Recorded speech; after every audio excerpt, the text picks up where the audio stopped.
Good afternoon. This is my project for my UNISA module RPR4701.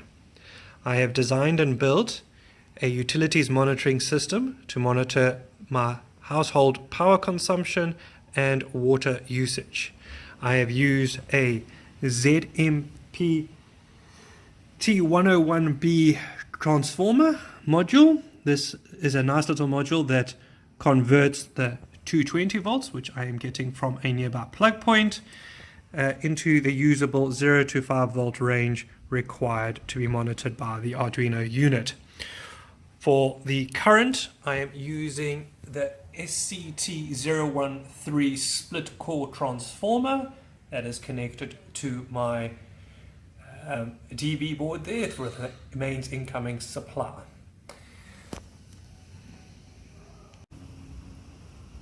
This is the installation of my flow meter.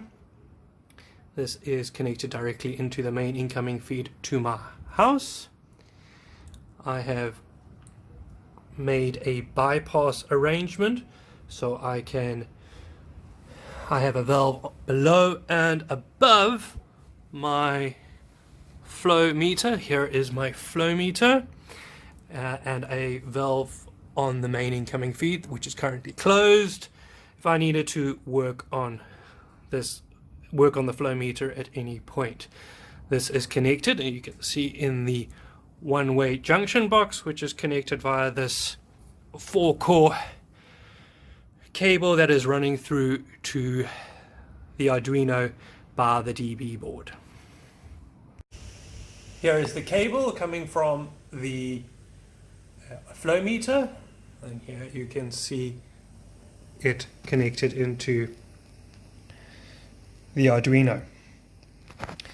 Other modules that I am using is the DS3231 real-time clock, a micro SD card reader, and the HC05 Bluetooth module. I have 3 LEDs.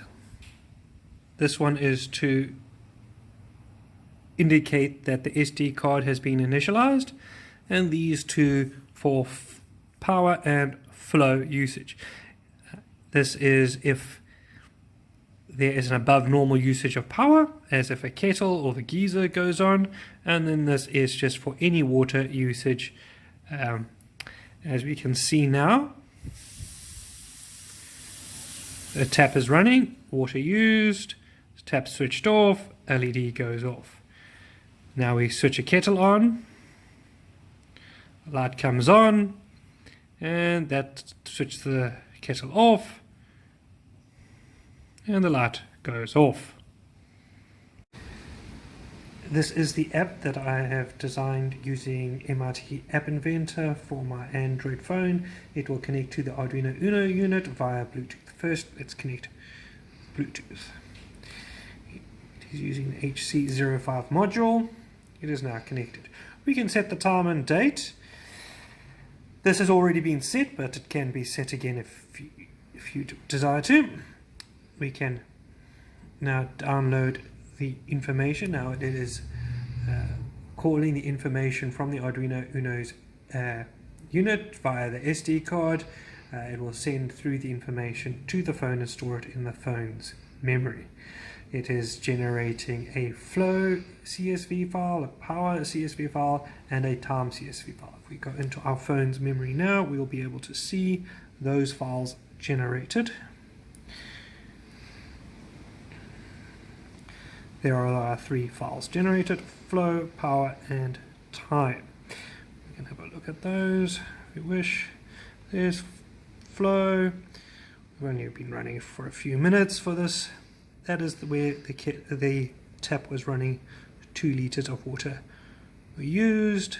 Power. This is where the kettle was switched on.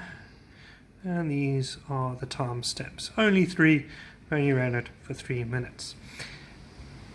If we go back to our app, we can upload this to the internet, and we are using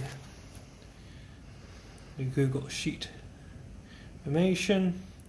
Already see this is the water usage, it's being populated there, our timestamps, and eventually our power will fill in there as well. That's our watts per hour that has been used. Here are our graphs, the water usage, electricity usage. This is the Google Sheets, which is a cloud-based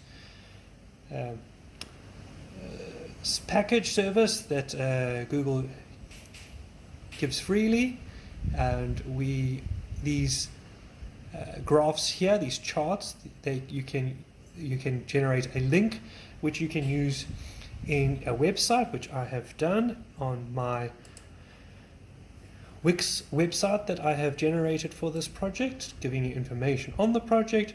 Here are charts that were generated earlier. These will be refreshed and show the charts that we have just created, but it takes about 5 minutes before this is refreshed. If we refresh it now, it will be unlikely that it will show the new charts. But we can show on the app. You can also show on the app that we can generate,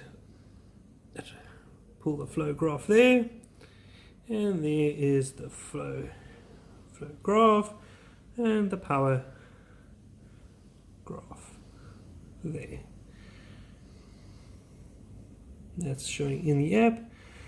We've also got the usage up there and the flow, showing the flow there. If we go back to the Wix website now, you can see that it has refreshed and updated the charts on the Wix website.